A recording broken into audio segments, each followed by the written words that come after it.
.NET 8 and Architecture with Steve Smith.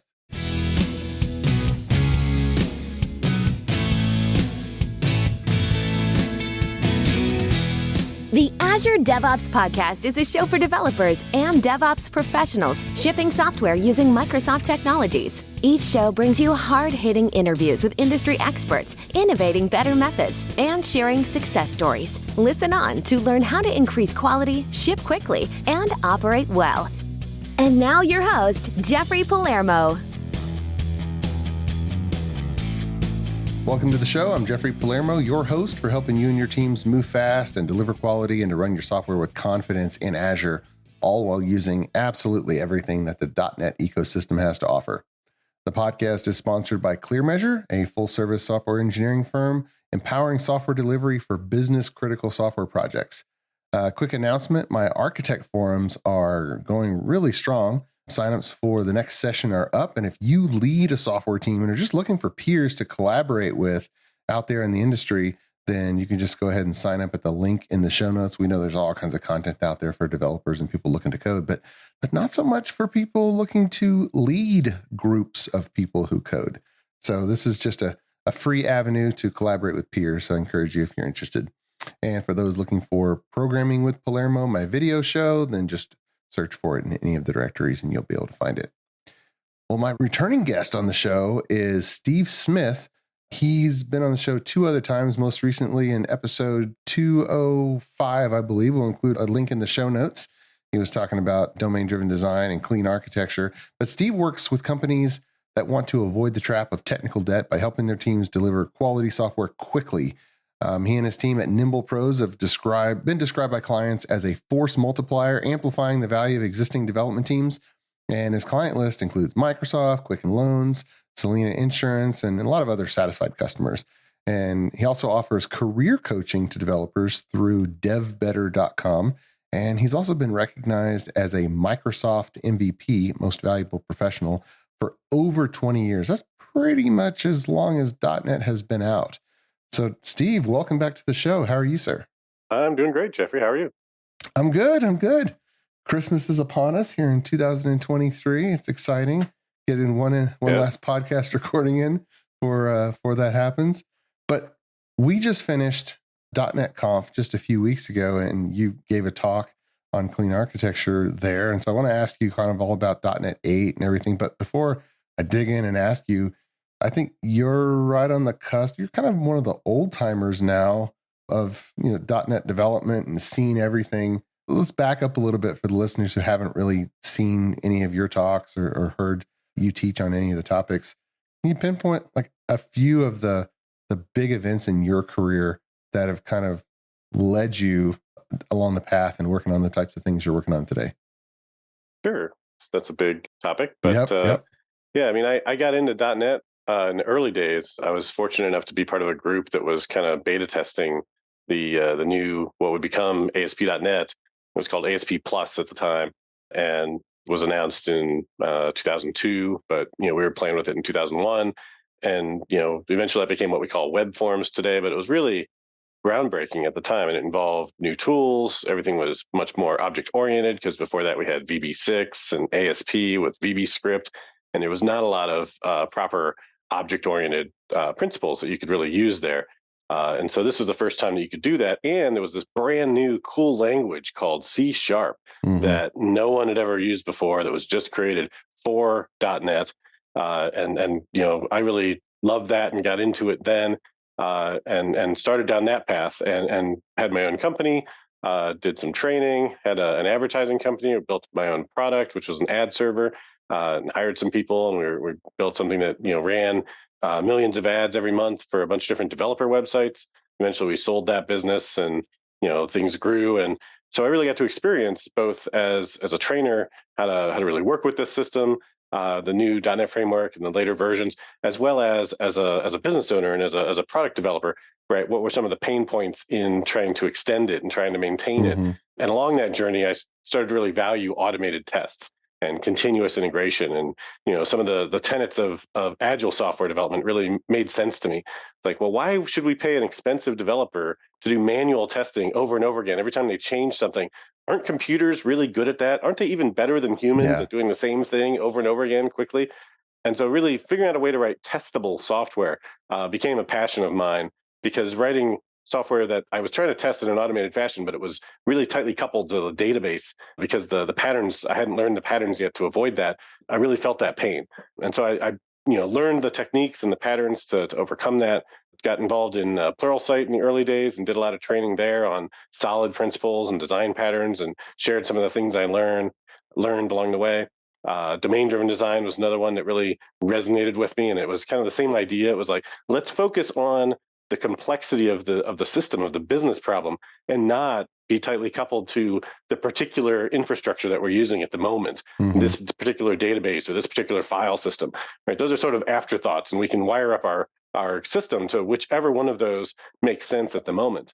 And with the cloud really coming onto the scene, and Docker and containerization and virtualization all coming along, right, all that made more and more sense and really paid dividends, because people really were shifting, like, oh, we're not going to have our own server all the time. We might want to plug in a different provider for email sending, or we might want to use a different adapter for this particular type of data or that particular log or something like that. So, it really just all made sense. And the way the industry went with that, where, microservices are now a big thing, and domain-driven design really fits well with the design of microservices. So I've been fortunate that the patterns that I've learned have become increasingly valuable in my career and in the industry at large. Yeah, for sure. You're doing so many things over the last number of decades. You look at the .NET 8 release with different lens than people who are maybe in their first 5 years of programming in their career. And so when you look at .NET 8, and there's just tons of stuff that were talked about, and tons of stuff on the .NET Conf, YouTube channel and all the different sessions, which parts of the .NET 8 release really stood out for you, thinking, okay, I need to dig into this. This is going to be big. This is going to be interesting. Not just another library enhancement or, oh, that's nice, but something like, whoa, that's really interesting. Yeah, I would say probably the biggest thing for me on that front would be the .NET Aspire stuff. I don't know if you've had a chance to really look at that, but that was pretty much just initially launched and shared with the public at .NET Conf last month.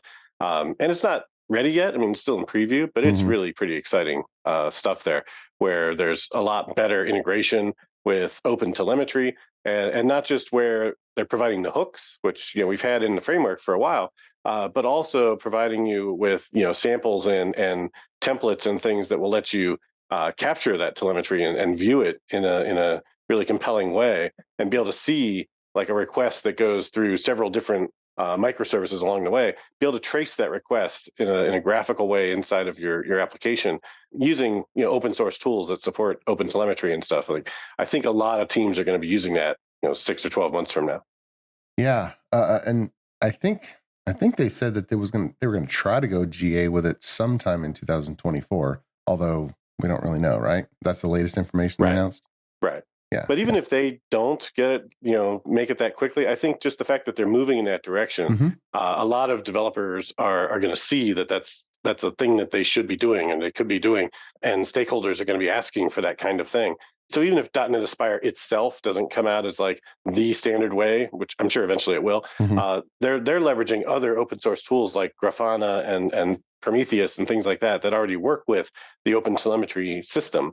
And so I think a lot of teams will just start moving that direction, even if .NET Aspire isn't there yet, and then probably will adopt .NET Aspire once those templates and things become fully baked. Yeah.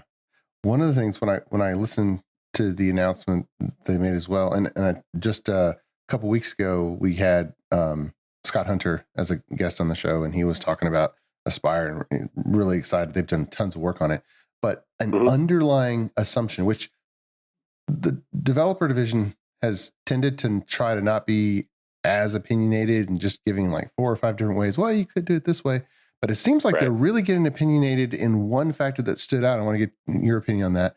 And that is the assumption of every running process in your software that you build in this way is going to be hosted in a Linux container. That seems to be an underlying assumption of .NET Aspire. Did you get the same view? I think there's an assumption that .NET Core apps should be runnable in a Linux container. Not that they have to be run there, but that's been a thing for .NET Core from day one is that it's cross-platform, and the Linux containers have historically been smaller, cheaper, faster than the equivalent Windows containers. So, if you're looking to move to the cloud, you're trying to minimize resource costs, whether you're Microsoft, who's hosting those containers, or a customer that's having to pay those hosting costs to get passed down to you, it just makes sense to use those Linux containers in many scenarios. Yeah.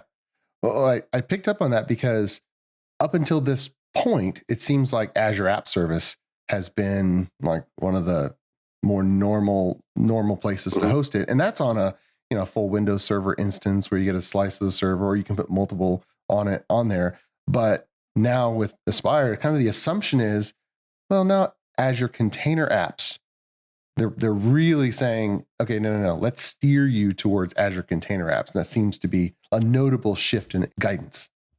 Right. Yeah. No, I agree. I think you can use Azure App Service on Linux as well if you want, but in that case, it's still not containerized. Whereas kind of moving toward container-based development by default, I think is a logical move, but one that they're definitely shifting more toward.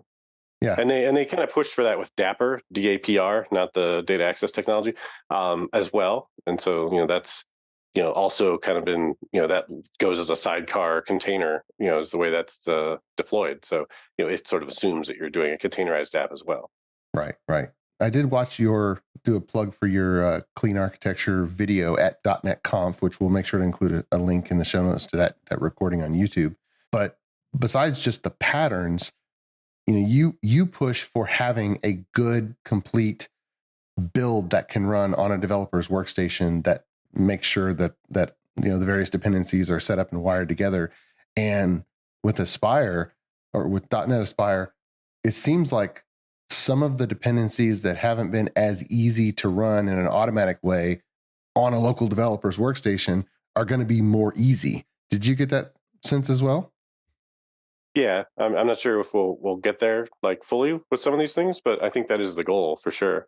Some of the Azure cloud-based tooling, what Microsoft's gone in two different directions here. One, they're trying to make it easier to run everything locally on your machine, which Docker helps with tremendously because you can pull a lot of these things in as Docker images, either to act as a fake version of the one you'll use in production, or even as like the real thing, but running locally. And they do have some gaps there still. Like I've been waiting for a long time for Azure Service Bus to have a local emulation version, and they still don't have that. But on the other end, Microsoft's making it easier and easier for your development environment or your test environment, if you prefer, to run in a dev container that's hosted on Azure. And of course, being in the business of charging folks for using their Azure resources, Microsoft would love for every developer to have their development environment in the cloud. But it does have some wins there in terms of being able to wire up to the dependencies that are already there in the cloud where your app is going to run. Yeah, for sure. In your lead up, you mentioned testing and quality multiple times, and there's a lot of things that come out with .NET 8 and lots of stuff with Blazor in the cloud, and like you mentioned, .NET Aspire. But for the younger developers who are looking at new tech coming out, what's your thought on the state of test automation and what level developers should really make sure that they have, just to have a foundational element where they know they're not missing out? I think developers should be capable of writing and comfortable writing unit tests for their software. And ideally, they should be able to write unit-testable code, which is its own skill, and not one that I had when I graduated from university. It wasn't until several years later that I learned this is the way I have to write my code for it to be unit-testable. And a lot of that comes down to dependency management. And .NET Framework did not have dependency injection as a principle of how it was designed. .NET Core, .NET 8 does, right? So that's a huge shift where it's just expected that dependency injection is how you're going to build your software. Now, there's still plenty of ways that you can do that wrong, and places where you can just have static dependencies or new up something with a out-of-process dependency anywhere you want. but you don't have to do that, and you're not really supposed to do that, right? And they sort of make it easy to fall into the pit of success by using dependency injection appropriately. And so if you're a new developer and you're not comfortable with dependency injection, I would learn about that. Mark Seaman has an excellent book about DI that I would strongly recommend. It's not just about DI; it's really about writing quality software. And so, check that book out. It's Dependency Injection, something, second edition. And solid principles are covered well in that book. I also have a course on it on Pluralsight, plenty of content online for that as well. So learn those, especially dependency inversion principle, because that's what really is key to making your software testable, is getting those dependencies on out-of-process concerns to be at arm's length from your code. Yeah. And you mentioned that a lot in your clean architecture training and talks. And I do. C# developers are taught, oh, here's an interface. Here's how to make a class implement the interface. In general, do you see code bases that you like have lots of interfaces with one implementation, or are there scenarios where you want to have multiple implementations of the interface? And how do you think about that? And how should young developers know how to sort out that dynamic when they're trying to add a level of indirection or trying to decouple something? Sure. Yeah, something I've only recently started to hone in on as a terminology for that that I think is valuable is the idea that when you think about the name of an interface, that interface is describing what you as the caller of that interface, what you need from something, right? So the interface, when you name it, when you describe the methods on it, it's saying what it's going to do. And then the implementation is all about how, right? So as long as you can break it down around those two questions, and so the interface shouldn't reveal anything about how. It should only say what, right? So the what could be something like, I need to get this data, or I need to send an email, right? That's what needs to happen. Now, how am I going to do that? Well, I'm going to use a SQL Server database to go and write a select query to get the data, or I'm going to go read it from an XML file, or I'm going to send this email using a local SMTP server, or I'm going to use a service like SendGrid, right? That's how. And for each how, you're going to have a different implementation. Now, whether this or that application needs to have multiple different ways of doing something concurrently at the same time in production, right? A lot of applications won't. But it might be that it's useful to have more than one implementation in different environments. It might be that on your local dev machine, it's nice to have a different way to do some of these things. Like you don't really want to send emails usually from your local dev machine, but it might be nice to have those emails logged to a text file that you could look at as a developer. And that might be true in your stage environment too. So a lot of the times the environments determine which set of dependencies you want to use and which of these different patterns or implementations rather you want to use for each one of those interfaces. Yeah, I like that way of explaining it. Yeah, that's a cool, concise way to give guidance in that. It's almost like you've had some practice explaining it.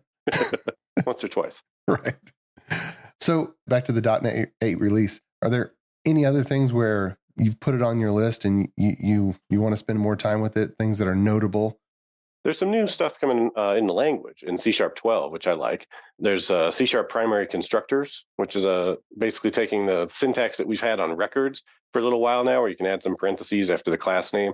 But we're applying it now to classes, and it's basically taking the place of a constructor where you don't necessarily have to have that extra 4 or 5 or however many lines of code to define explicitly a constructor that takes in certain arguments that class needs. Now, there's a little bit of weirdness and maybe perhaps immaturity still in the feature because these parameters, the scope in which you can access them is the entire class, right? From any field, you can assign and initialize something from one of these parameters, which is the place that you should be using them. But you can also use them in any method. And you can't just read the values. You can also write the values, right? So you might have a class that you initialize with a class level default parameter. And then in one method, you can reset that value to something else or set it to null. And then some other method tries to access it also. And depending on the order in which you call the methods, that parameter's value could change. There's no way to set it as read-only. So my guidance is to only use those to initialize fields, use read-only fields where it makes sense, which is going to be most of the time.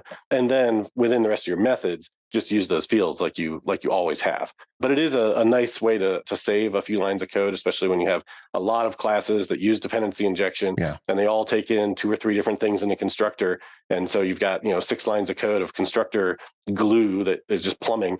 You can get rid of most of that by putting it all on the first line with the class definition.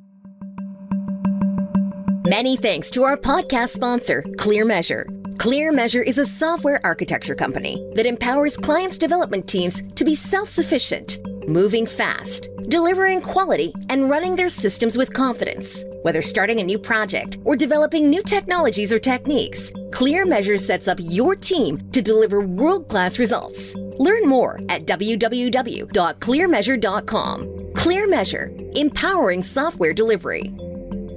ClearMeasure is also happy to be a sponsor of the video podcast, Programming with Palermo. Watch, learn, and program alongside Chief Architect Jeffrey Palermo. Videos are added weekly and available on syndicated locations supporting video podcast or by visiting palermo.network. Tune in today. Does it simply compile down to a private field? It doesn't. And you can see that behind the scenes, it kind of does, but not until after compilation, right? So at development time, when you type this dot, you're not going to see anything there, right? There's not a field that is that thing. Now, when it makes it to the CLR, I believe that is the implementation. It is like a hidden field that's there. And so at runtime and reflection, you could probably get to it there. But inside your code, it is different from a field in that if you're used to using this dot to get to those local fields, you won't see those parameters there. They are, in fact, just parameters, not fields. And that ties into the naming too. So if you're used to using like underscore whatever for your private fields, which I recommend, I prefer that convention. I don't use that, or I don't recommend that for these class level parameters. They should be named pretty much just like a parameter, just like you would have used on your constructor. Camel case. Exactly. Yeah. Okay. So they're in scope for every method, just like a method parameter would be. Right. It's exactly like if you took your existing constructors that we've always had in C# and you take the arguments, their parameters that are coming into those, but you just said, hey, that scope of that argument, let's make it so you can get to it anywhere in the entire class. That's a whole new concept. Which is weird. Yeah, it is. It's a whole new thing. Like I'm used to there being scope of parameters, which are inside of some curly braces inside of a method. Yeah. And then there's private and protected and public. Like those are the things. That's all there are. Like you have to find a new spot in your brain for like, here's this parameter that isn't bounded by the curly braces of a method. It's bounded by the curly braces of the class, which is just different. Is the official name class parameters? Primary constructors is what they're called. And then I believe, I think they're called class parameters. That's what I've been calling them. Yeah, because we can't call them fields then. Constructor has these parameters on it. And they're not fields. They're not fields. They're not members. They're not members.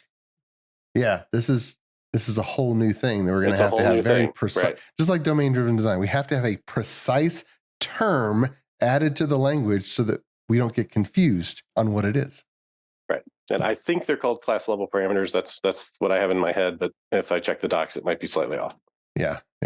Well, I mean, even me and you have been coding for a long time. We're just going to have to figure out where this fits and where it doesn't quite work. Because at first, like when records came out, I was thinking, oh, are we gonna make our our entities that are aggregate roots and persisted classes? Are we just gonna make those records now? It's like, well, no, I actually didn't end up doing that. I kept those as classes most of the time. Right. Yep. Same. But it's like, okay, plain Jane vanilla DTOs, I tended to make them records. Yep. Exactly. And now more recently, I think what was it, C#11? We have record struct. So if you wanted to not have as many allocations, you can use them as structs, so they're just passed around on the stack, which is maybe more efficient in some scenarios. Now, for most business applications, have you had that be a thought process of, okay, this is a scenario I really want to use record struct now? Not typically, but it is easy with benchmark.net to do quick checks for things like that. Most of the time, it's not going to make a difference in business software, which has a fairly small number of users for internal purposes. But it's one of those things where if you know that it's an option, you can at least keep it in mind and consider it. And in cases where it's in like a tight loop, sometimes it makes a difference. We have a lot of customers where they are writing business software, but even with their low number of users, they might have a large number of records of data. And so when you have some kind of batch processing task, right? The allocations there can add up and take, something that, takes 8 or 9 hours to run. If you can get some things off of the heap and reduce the number of allocations and garbage collections, right, you can shrink that down to be like, 10 minutes or something, right? Yeah. With numerous different types of optimizations. Yeah, that's a good point. If the code is going to run on a tiny little system on a chip with limited memory and you don't want to be doing garbage collection, okay, let's try to keep stuff off the heap. And for younger developers, even knowing there is a stack and a heap and what the heck those are and how processors use them, right, that's important. But if I'm in software where I'm doing even one database call or one across network web service, then that's going to make every other little tiny micro pale in comparison to the order of magnitude more time I'm taking to jump across the network. For sure. I think that's why it doesn't make a difference for most business applications, right? Yeah, anything that's IO driven, that's where you're going to get the biggest bang for your buck. So when I'm first looking at performance improvements for a business, usually the very first thing I'm looking for is caching, because there's so often you're asking for the same data over and over again from the database, and so implementing a cache is a cheap and easy win that gives you orders of magnitude performance boosts. And then the second one after that is going to be indexes on the database. And between those two, you usually can get the biggest gains really quickly on most systems. Yeah. Optimizing for memory allocations is pretty far down the list, and it's only if it's something that's running in a tight loop or running for every request for millions of calls that it's going to add up. Yeah. Speaking of architecture and web services and jumping across the wire, with clean architecture and managing dependencies, I think there's really good and stable guidance for how to structure a Visual Studio solution and projects and project references.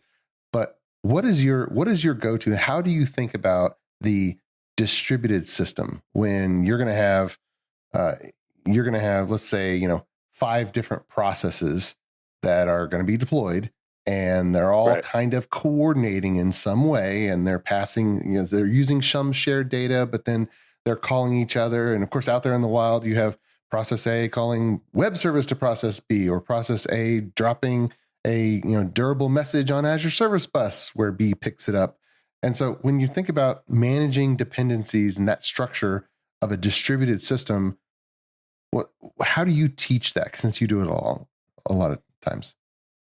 Yeah, I mean, the first rule of building distributed systems is don't, unless you have a really good reason to, because it adds a ton of complexity to the system. So if you can make do with a monolith, do that. And even if you're going to need a distributed system, it's often better to just build a monolith first and then start to peel off those external services. That's what Martin Fowler has recommended for at least a decade, I think, when he first published an article about it. And it served me well also. And I've been involved in projects where they tried to build this big greenfield microservice everything structure, and things did not go well. I mean, it took a long time, and there was a lot of churn in terms of how things were structured and how things moved around. And when you want to refactor something in a local app, right, sometimes that takes some effort, but it's still all just right there. It's all code that you can just compile and change and run unit tests on. Mm-hmm. When you want to refactor a microservices distributed application, it goes across many different teams. It takes weeks or months, numbers of sprints to do any meaningful refactoring in a lot of cases. And so things can get a lot slower. So oftentimes it's better to get it stable first. In terms of dependency management, I talk a lot about CAP theorem and a related principle called PACELC, PACELC. And CAP theorem basically relates to microservices and says that you can have consistency or availability in the presence of a fault tolerance, but you can't have both. Or sorry, mm-hmm. in the presence of a partition, not fault, partition. That's the P. So let's take a scenario where you've got service A that calls service B in order to do its job, right? Now mm-hmm. It's a synchronous call at runtime. Yep. So if service B is down, then service A has one of two choices. It can either return back an error and say, hey, I couldn't do my job. That other thing I need isn't there. Or it can return something that maybe has old data, right? Well, service B is down, but I've got this cache of what it had last time it was up. Mm-hmm. I'll send you that, right? That may not be right because, something may have changed over on service B in the meantime. So it may not be consistent, which is what I mean by right. but at least you're not down, right? You can say, I'm still available. I've just got an old version of the data. And so that's kind of the trade-off that you can make. And it's that would be for like a query where you're asking it for something typically. Similar would be with a command where, service A is executing some kind of command logic. It's making a mutation, maybe it's placing an order. And in order to do its job, it has to talk to service B. Same idea. If service B is down, it could just say, sorry, you can't place your order right now. Or if you introduce like a message queue, you could put the thing on the queue to say, hey, B, when you come back up, do your job, take this thing off the queue. And then A can report back to the user and say, success, we did the thing. Now, it's not consistent yet because it hasn't gone all the way through. B hasn't picked up that message, but you're still available, right? And so that's, again, the choice you make a lot of the time when you're building these distributed systems. And oftentimes you want to avoid having these real-time synchronous dependencies between those services for exactly that reason. I like that. And my experiences tended to be very similar, that all the microservices hype architecturally, initially when I heard years ago when people were hyping it, it didn't architecturally make sense to me. And I'm like, okay, what am I missing? What am I missing? There's a lot of people pushing on this. And then, the hype cycle. And then I think we went boom, right to the bottom of the trough of disillusionment. And some of the, was it Uber was one of the companies where someone illustrated, wrote up like how it was a disastrous architecture and it didn't work. And then we figure out, okay, here's the sliver of innovation that's really, really valuable here. And I think that sliver was, if you have something that truly has an independent life, put it in a separate source control repository and give it a completely separate life, and then figure out how to make those two applications coordinate appropriately. That's how it sticks in my mind is, okay, what was the nugget of brilliance behind the whole microservices movement? Besides just, we've had durable messaging, we've had how to call, process A and process B. Those things have gotten easier.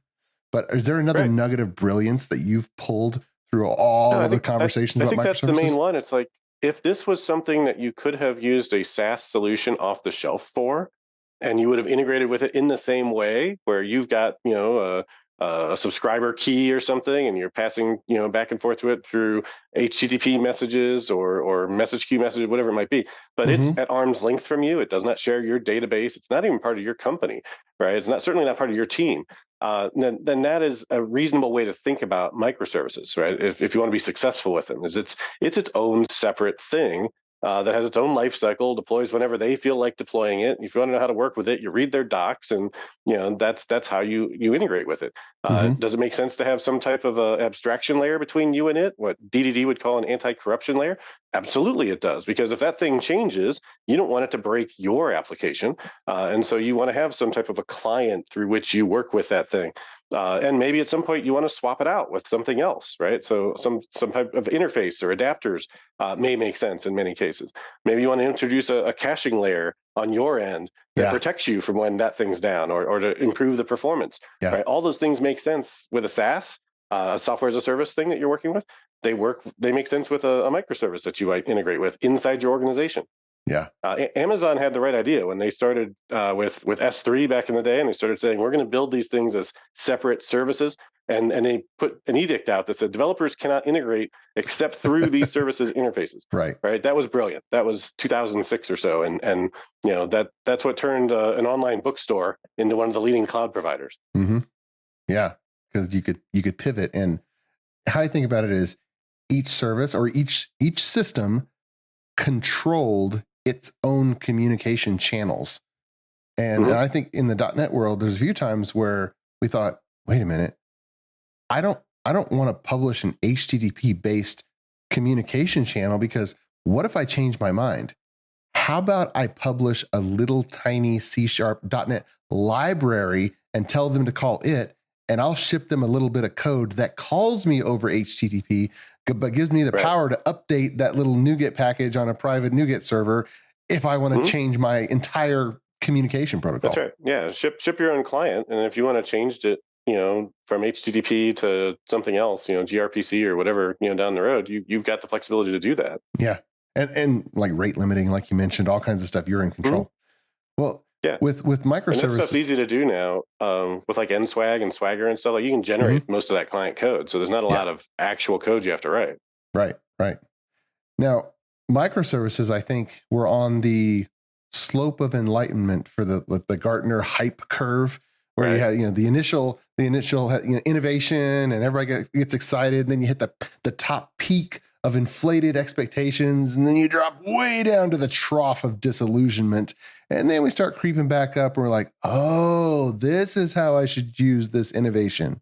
So let me pivot. I try not to overhype this myself, but let's end on the topic of the latest generation of artificial intelligence and the GPT era, because we're very much like racing to the top of the peak of inflated expectations. Some people who like early adopters, I've seen some early adopters have already hit that peak and are coming back down towards the disillusionment.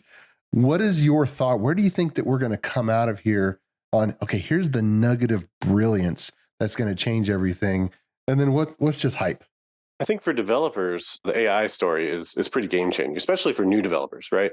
Number of developers in the world has been doubling every 5 years for at least the last 20 years, pretty consistently, which means that half of all the developers in the world right now have less than 5 years of experience. Yeah. But ChatGPT is like Stack Overflow plus in terms of being able to quickly give you information about a problem that you're experiencing, right? Especially if it's about something that isn't just, last week, right? You're not going to ask it about .NET Aspire, right? But if you want to ask it like, well, how do I sort a list in C# in an efficient way, right? I can ask ChatGPT that, and it's going to give me a great answer.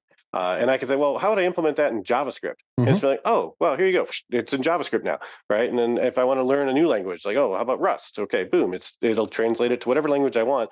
And I can be 95% confident that it's going to be right. And when it's not right, it'll correct itself. I can point it out and say, hey, I tried that and it fails on this line. It's like, oh, my bad. Here's what you need to do, right? And it's like talking to someone who's a fallible but mostly competent, partner that you're working with. And I think that really boosts developer productivity, or at least I've found it to boost that productivity. It also shines really well for documentation, for explaining code. If you have some really long method and you're not quite sure what it does, you could spend a couple hours looking at it and trying to figure it out, or you could copy paste it into ChatGPT and say, what the heck does this do? And it does a pretty good job usually of explaining it. So there's a lot of places for developer productivity where it's huge. I don't think that's where most businesses are excited, although many of them should be, because developers are expensive, and this is going to add to their productivity dramatically. Yeah. But I was just at a conference last week on AI, and there were a lot of developers there learning about how to build their own large language models, how to tune models to make them better, how to eliminate fabrications and where the AIs just make stuff up. Prompt engineering, that's going to be a thing. It already is, but we're going to have people whose title is like prompt engineer. Right. Like that's your skill, is knowing how to talk better to AI chatbots. But yeah, it's here to stay, and definitely on the ramp up to the hype cycle right now. I think a lot of businesses are trying to figure out where to plug into it, and they're going to try every which way they can, and we'll see which ones stick and succeed and which ones don't. Yeah. Well, young people just historically have adopted new innovations faster. And I think some of the people coming down to the trough of disillusionment are college students. I hear more stories of professors adding to their tool belt the AI detectors and, paper submissions in college. Students are getting busted for just flat out generating an entire assignment. So they're definitely disillusioned with what they thought it could do for them. And some of them are false positives too, right? Those detectors are totally fallible, right? And they're hitting folks that wrote all the code themselves or wrote the paper themselves too. I'm not sure how you would ever write one that is able to do its job in a perfect manner. Yeah. Well, one thing that stands out to me is the old adage, garbage in, garbage out. Well, not necessarily garbage, but given that you have to train a large language model, you have to put data in. Well, somebody's got to choose what data goes in, right? And so if someone is choosing, well, that's an inherent focus.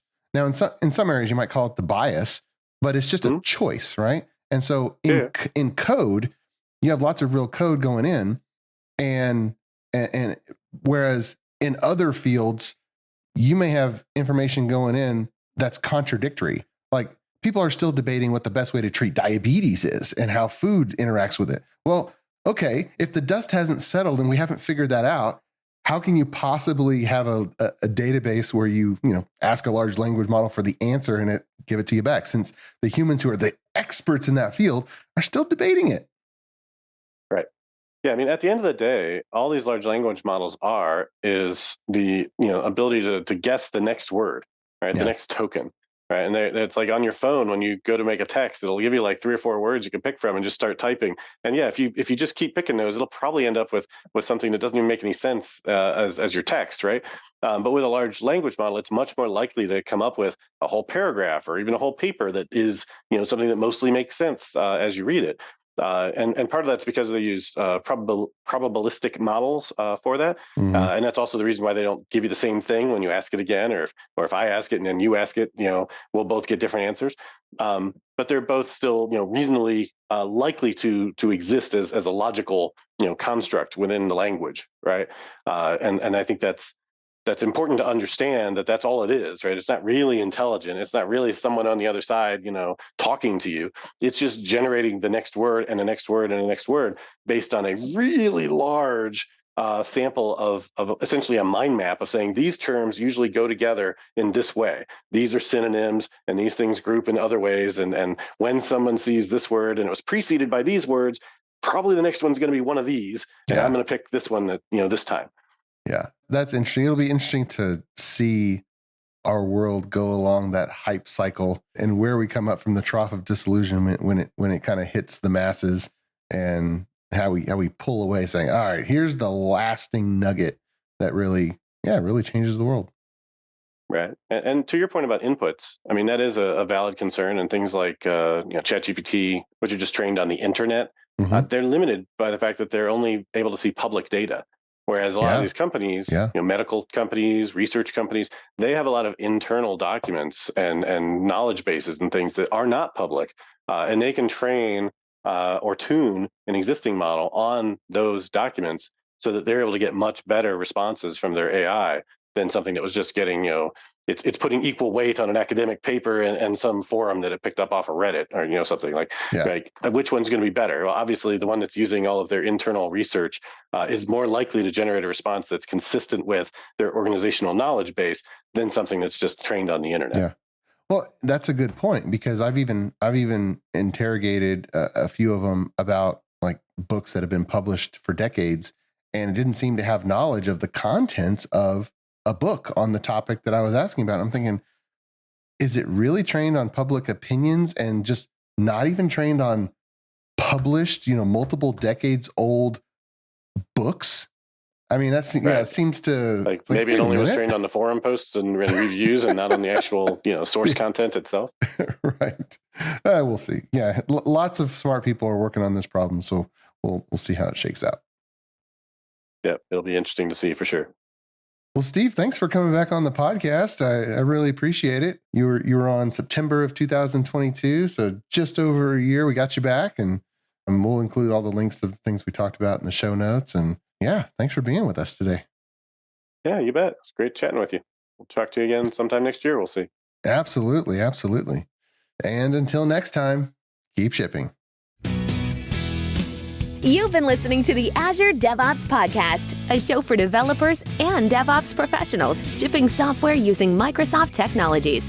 Go to www.azuredevops.show for show notes and other episodes.